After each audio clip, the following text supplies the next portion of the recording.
What is going on, everybody? For those who don't know, I go by BLSG, and this is another Sixers off-season video. If you guys are new to this channel and love talking Philly sports nearly every single day, go down below and hit the subscribe button, smash the like button, and make sure to turn on the notification bell so you guys are instantly notified whenever I upload a new video.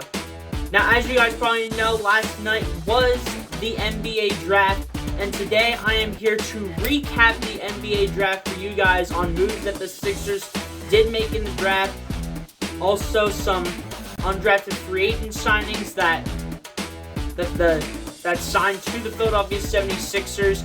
And also, I'm going to talk about someone that Daryl Morey tried to get during the draft but didn't make it happen, but is still on the chase and on the move to get. So without further delay, let's just get right into it. So, I have this titled Sixers Draft Recap. So, as you guys know, we obviously traded the 23rd pick and Danny Green to the Memphis Grizzlies for their shooting guard, DeAnthony Melton, and the 23rd overall pick was also David Roddy, is, I believe, a forward that we originally had that got traded to the Memphis Grizzlies in the trade right there to grab DeAnthony Melton. DeAnthony Melton averages 10 to 15 points per game, 4.5 rebounds per game, 3 assists per game, 1 steal a game, and 1 block a game. So honestly, this is a nice young role player for the Philadelphia 76ers, and this can be a nice backup shooting guard to James Harden, as we obviously know. We know that this is going to be a nice piece, especially to our bench that we are looking to take to the next step, because obviously, as we already know, our bench is literally horrendous right now, and the fact that we got DeAnthony Melton last night made us take that next step, and hopefully we're moving in the right direction. And also, DeAnthony Melton's stats from last season: 40% from the field, 37% from 3, and then 75% from the free throw line. So, in my opinion, that's actually really good. The one thing that I probably need to see more of out of DeAnthony Melton is the free throw shooting, because I at least need to see DeAnthony Melton over 80%. Again, if this is a center with 75% from the free throw line, I will gladly take it, because centers are not known to make their free throws. But the one thing I need to see out of DeAnthony Melton improve on is his free throw shooting. But let's just keep in mind, though, that DeAnthony Melton is just 24 years old. So, again, he is still learning in this league. And I believe, as a matter of fact, I think he was actually under Daryl Morey's system, if I am not mistaken. So, he definitely has experience under Daryl Morey. So, anyway, next one we are moving on to. This was an undrafted free agent that the Sixers did end up bringing into their team, and that was shooting guard Aminu Mohammed, who signed with Philly as an undrafted free agent, and also, as a matter of fact, played for the Georgetown Hoyas for 1 season. And if you guys have that knowledge from back in the day, that was also the college where Allen Iverson and Dikembe Mutombo played and graduated from as well. So there's a little bit of history right there. If you younger people or older people have studied players back then, or if you older people have actually seen it happen, you obviously probably know that AI and Dikembe Mutombo both played for the Georgetown Hoyas. And Aminu Mohammed in college averaged 14 points per game, 8 rebounds per game, 2 assists per game, 2 steals a game, 1 block, and 1 block per game. So, in my opinion, again, he's also going to be another bench piece. We might not see this man play, but if he is needed to play for the Sixers, and if Doc Rivers using him as well, because if you guys know Doc Rivers, he doesn't like playing with the younger guys. But if he does ever get used, if there are like a lot of injuries on the team or anything like that, Aminu Mohammed can come in, step in, and be that guy, and hopefully he'll drop at least 10 to 15 points a game. Even though it says on here he averaged 14 points per game in college at Georgetown. And I think he can be something in this league. He just has to really work on his game, and I think he can be something special. Also, in terms of his shooting stats, he shot 38% from the field, 31% from three-point range, and 72% from the free throw line. So everyone should agree with me on this here. His shooting really has to step it up.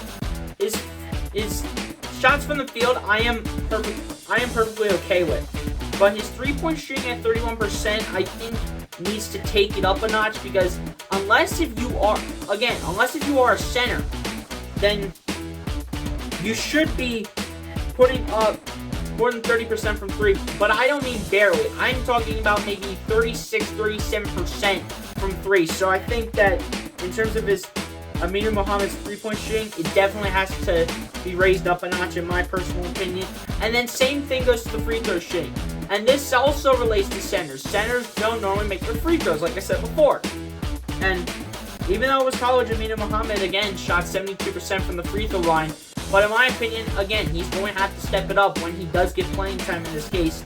And when he goes to the free throw line, and when he's shooting three-pointers, he definitely has to raise it up a notch, because, honestly, that's what we can't see on our team. But as long as these young guys are learning behind our current players that we have in the building, hopefully they will find a way to step up, and hopefully they'll be getting into their NBA form. And the third player that I want to talk about was another undrafted free agent in power forward Michael Foster Jr. Again, he also signed with Philly as an undrafted free agent. He averaged 15 points a game in college, 9 rebounds per game, 2 assists per game, a steal, and 2 blocks. So he's actually pretty good on defense. He's actually good again off the bench. So when we need him at the power forward position, behind Tobias Harris, Georges Niang, Paul Reed, he'll probably be, I'd say the fourth stringer when it comes to the power forward position. He could be the fourth stringer on the team, so he's obviously going to run with the cleanup crew because he is a young guy. He's also going to be playing in the summer basketball league. Same with Aminu Mohammed as well. So they'll both be playing in the summer basketball league. On top of that, and in terms of his shooting, he shot in college 49% from the field, 31% from three, and 75% from the free throw line. So similar to Aminu Mohammed, but his shots from the field are actually really good at 49%. That's what I like to see. But similar to Aminu Mohammed, when it comes to his three-point shooting and his free throw shooting, it has to be raised up a notch. And we have veterans on this team. You know, we have Tobias Harris, we have Georges Niang, that can really help these guys out as experts on getting better on your free throws and your three-point shooting. Fingers crossed. And I really think that, again, Michael Foster Jr. can definitely learn behind these guys and will hopefully become the best that he can be, because, again, we're going to need him when the future years come, if he does last his entire career with the Sixers, honestly. And I think he can be something special. He just has to go out there, learn, and he has to adjust on his shooting, but I think that's pretty much it on what he has to adjust on. And this is someone that the Sixers were trying to get during the draft by trading Matisse Thybulle in the 23rd overall pick, but they didn't do so because they traded for De'Anthony Melton instead. Daryl Morey, last night in the NBA draft, was trying to go out there and get his former Houston Rocket guard, Eric Gordon. He was trying to go out there and get Eric Gordon, but did not happen because they ended up getting De'Anthony Melton. At this point, the Philadelphia 76ers are starting to turn into the Houston 76ers or the Philadelphia Rockets. Honestly, that is actually really funny, because Daryl Morey at this point is trying to bring all his Houston Rockets players out to Philly, so you know they can reunite with the Houston squad into Philadelphia this time, though. But Daryl Morey trying to bring Eric Gordon into Philly, which I find to be funny because now we have a lot of the Houston players in here, and I just at the end of the day find it to be very hilarious. And anyway, Eric Gordon averages 13 points per game, 2 rebounds per game, 3 assists per game, a steal, with 0 blocks a game as well. So he's actually, again, another nice bench piece. We would obviously put him behind James Harden. We wouldn't put him behind Maxey, assuming he could play Eric Gordon, the point guard position. We would not put him behind Maxey. We'd put him behind James Harden. And again, he would just be a nice piece off the bench to have. Because again, he's pretty much better than everyone off the bench that we have this year, honestly. And he also has a lot of experience too. He's 33 years old. He played 14 seasons in the NBA.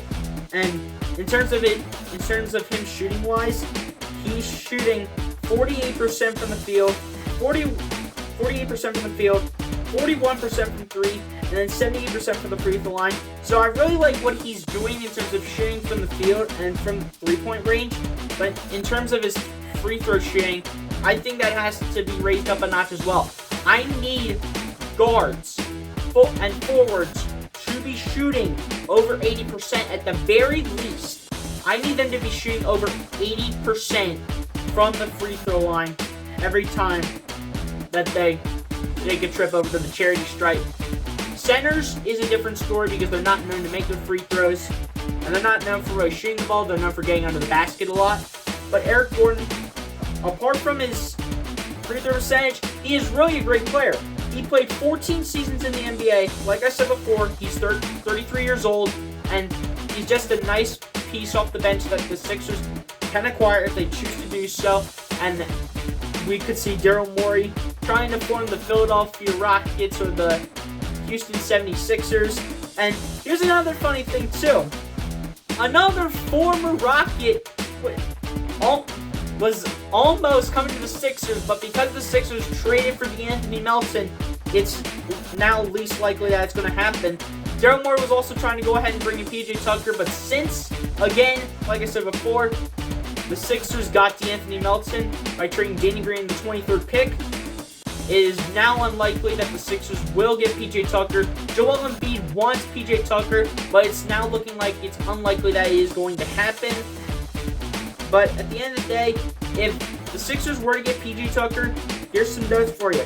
He averages 8 to 17 points per game because he had the 17-point performance in the playoffs against the Boston Celtics, if you guys remember. He averaged 6 rebounds per game, 2 assists per game, 1 steal a game, no blocks a game though, obviously because he's a forward. He wasn't really known to block a lot. He's also currently on the Miami Heat, by the way. And in terms of his shooting, he shot 48% from the field, 42% from three, and 74% from the free throw line. So again, if the Sixers were to still find a way to get PJ Tucker, I like what he's doing from the field and from three. But again, similar to Eric Gordon, he has to be better from the free throw line. Like I said before, I need guards and forwards to be over 80% from the free throw line at the very least. That's what I need to see from guards and forwards. Like I said before, again, centers are excused for not shooting as well as what we think they're going to, especially guys like Joel Embiid, for instance. But other centers outside of like Joel Embiid, Nikola Jokic, Karl-Anthony Towns, if you want to technically count him. But other centers outside of that, they're not really known for making a lot of their free throws, except if you are Joel Embiid, of course, for an example. But again, like I said before, centers are not known for making their free throws. It's just not their best skill. They're known for getting under the basket a lot, and that's exactly the kind of person that Nikola Jokic is, for instance. Karl-Anthony Towns, Joel Embiid, that's what they want to try to achieve. But when they need to take their threes and their free throws, they do that, and hopefully they make them. But at the end of the day, overall, the Sixers, in my opinion, they had a very good draft, and they drafted some pretty solid undrafted free agents as well. And let me know your thoughts down below in the comment section. How do you feel about the Sixers trading for DeAnthony Melton, sending Danny Green and the original Sixers 23rd overall pick, David Roddy, to the Memphis Grizzlies for DeAnthony Melton? How do you feel about us signing Aminu Mohammed, a shooting guard, for Georgetown? How do you feel about us signing Michael Foster Jr.? And how do you guys feel about the rumor of Daryl Morey trying to still find a way to get Eric Gordon? Leave your thoughts down below in the comment section below. I want to see what you guys think. And Let's go Sixers, man. Anyway, guys, see you next time. Be sure to like, comment, subscribe. See you next time, man. Peace out. Go Sixers.